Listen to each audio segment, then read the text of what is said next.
Welcome back to my YouTube channel English Grammar सीखो by Sushila Chauhan. So guys, how are you? I hope so you will be definitely fine. तो guys जैसा कि आप जानते ही हमने tense की अपनी सीरीज स्टार्ट की हुई है और उसमें मैंने आपको जो प्रेजेंट की जितनी भी सब काइंड थी वो सारी मैंने करा दी हैं.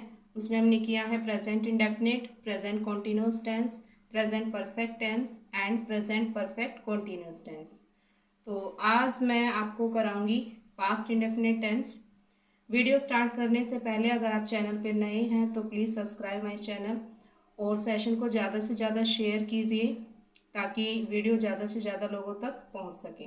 तो चलिए करते हैं स्टार्ट अपना टॉपिक.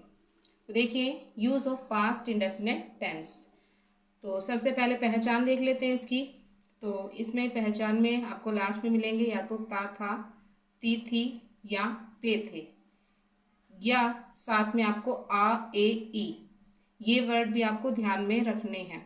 और लास्ट में इनके लास्ट में आपको था नहीं मिलेगा, मतलब बस आपको यही मिलेंगे ये वर्ड, या तो आ मिलेगा या ए मिलेगी या ई मिलेगी, या फिर आपको मिलेंगे ता था, ती थी या ते थे. तो ये वर्ड आपको जरूर याद रखने हैं पास्ट इंडेफिनिट टेंस को पहचानने के लिए.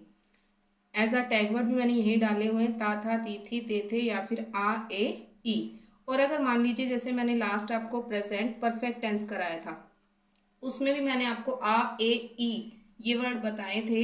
तो अगर आपके अंदर आपके मन में ये डाउट आए कि फिर हमें कैसे पता लगेगा कि भाई ये प्रेजेंट परफेक्ट है या पास्ट इंडेफिनिट है, तो उसके लिए कोई डाउट वाली बात नहीं होनी चाहिए. क्यों? क्योंकि इसमें आपको लास्ट में कुछ नहीं मिलेगा, आ, ए, ई के बाद कुछ नहीं मिलेगा. अगर प्रेजेंट परफेक्ट टेंस होता है तो उसके लास्ट में आपको आ के साथ में है भी मिलेगा, ए है तो भी है आएगा और ई है उसके साथ में भी है मिलता है. लेकिन इनके साथ में आपको कुछ नहीं मिलेगा, यहीं पे एंडिंग हो जाएगी.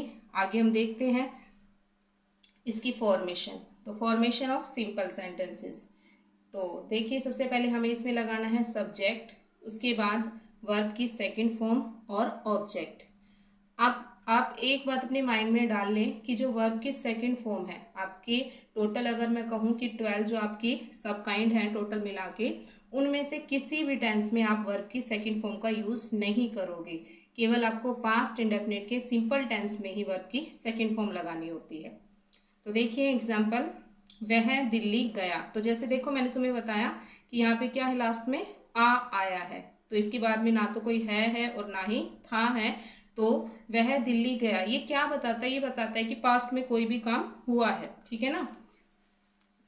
तो उससे रिलेटेड जो जानकारी देगा वो आपका पास्ट इंडेफिनिट टेंस होगा. तो वह दिल्ली गया, तो इसके लिए हम क्या करेंगे, वह हमारा सब्जेक्ट है, दिल्ली यहाँ पे ऑब्जेक्ट है और गया हमारी वर्ब है. तो ही वेंट टू दिल्ली. गो की सेकंड फॉर्म क्या होती है? वेंट सेकंड होती है और गोन आपकी थर्ड होती है. मैंने अपना पाठ याद किया. तो देखिए इसके लिए भी मैंने, अब यहाँ पे ये मत देखना यहाँ पे मैंने लिखा हुआ है तो हम कुछ और लगाएंगे. तो अगर सब्जेक्ट प्लेस पे है, सब्जेक्टिव प्लेस पे हम अपना फर्स्ट केस यूज करते हैं. यहाँ पे लिखेंगे हम आई लर्न माई लेसन.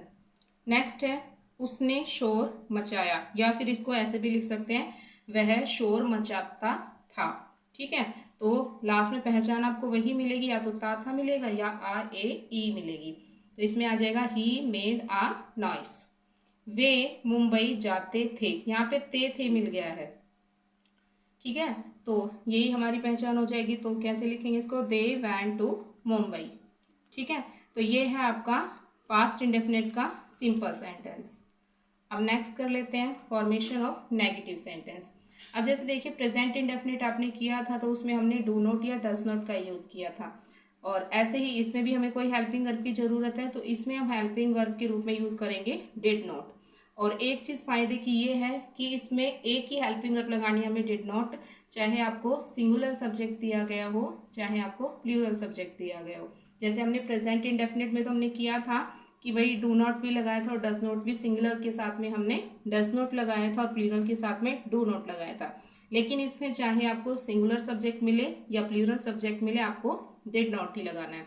और एक चीज़ और याद रखने की इसमें यह है कि इसमें हमें V1 लगानी है. खाली हमें सिंपल सेंटेंस में ही वर्ब की सेकंड फॉर्म लगानी है, बाकी चाहे आपका नेगेटिव हो या इंटेरोगेटिव हो सभी में आप क्या लगाएंगे पास्ट इंडेफिनिट के अंदर वर्ब की फर्स्ट फॉर्म. तो इसकी फॉर्मेशन है सब्जेक्ट, उसके बाद डिड नॉट, वर्ब की फर्स्ट फॉर्म और फिर ऑब्जेक्ट लास्ट में फुल स्टॉप। वह मेरी सहायता नहीं करता था, तो पहचान में वही आपके लास्ट में था आ गया है, तो he did not help me. Next है वह स्कूल नहीं जाता था, या फिर ऐसे भी लिख सकते हैं इसको, वह स्कूल नहीं गया, तो he did not go to school. Next है राधा मंच पर नहीं नाची, या राधा मंच पर नहीं नाचती थी, सेम ही चीज है, Radha did not dance at the stage. Next उसने पाठ नहीं पढ़ा, या वह पाठ नहीं पढ़ता था, तो he did not read lesson. तो ये थे हमारे नेगेटिव सेंटेंस। अब आगे देख लेते हैं फॉर्मेशन ऑफ इंटेरोगेटिव सेंटेंस। और इंटेरोगेटिव सेंटेंस कौन सा है? ये हेल्पिंग वर्ब से स्टार्ट होने वाला। तो जैसा कि हमें पता लगी गया हेल्पिंग वर्ब क्या लगानी है हमें यहाँ पे, अब डिड लगानी है। तो सबसे पहले आपका डिड आएगा, डिड के बाद आप सब्जेक्ट लगाएंगे, सब्जेक्ट के बाद V1 and after that object and last में क्वेश्चन मार्क। कैसे बनाएंगे सेंटेंस? फॉर एग्जाम्पल देखिए, क्या तुम मोहन से मिले, या फिर क्या तुम मोहन से मिलते थे। लास्ट में क्या आ गया? ए। ये मात्रा देखनी है हमें किस चीज की लगी हुई है। तो did you meet with Mohan, Mohan यहाँ पे हमारा ऑब्जेक्ट है और तुम यहाँ पे सब्जेक्ट है। और अगर आपको नहीं भी समझ आए तो आपको ये याद रख लेना, अगर सिंपल सेंटेंस है, सिंपल सेंटेंस में सबके स्टार्टिंग में आपको सब्जेक्ट ही मिलता है। और बात हो यदि इंटेरोगेटिव में, तो जो भी आपके क्वेश्चन वर्ड होंगे उसके तुरंत बाद आपको सब्जेक्ट दिया जाता है।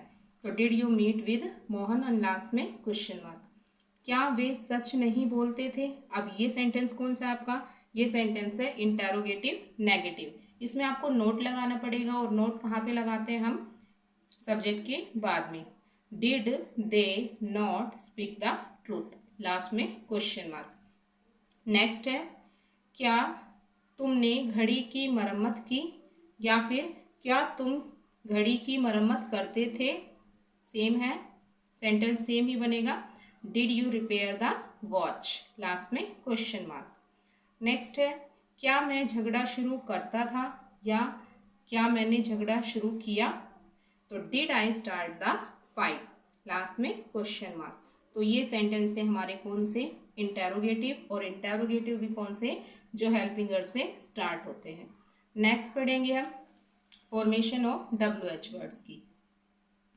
तो WH वर्ड भी सेम ही होता है, बस हमें क्या करना है, WH वर्ड को आगे लगा देते हैं, बाकी सारा हमारा हेल्पिंग वर्ब वाला होता है। तो WH वर्ड स्टार्टिंग में, उसके बाद डिड, डिड के बाद सब्जेक्ट, सब्जेक्ट के बाद V1 एंड लास्ट में ऑब्जेक्ट, और उसके बाद हम लगाते हैं क्वेश्चन मार्क। एग्जाम्पल देखिए, ज्योति ने मोमबत्ती कब जलाई।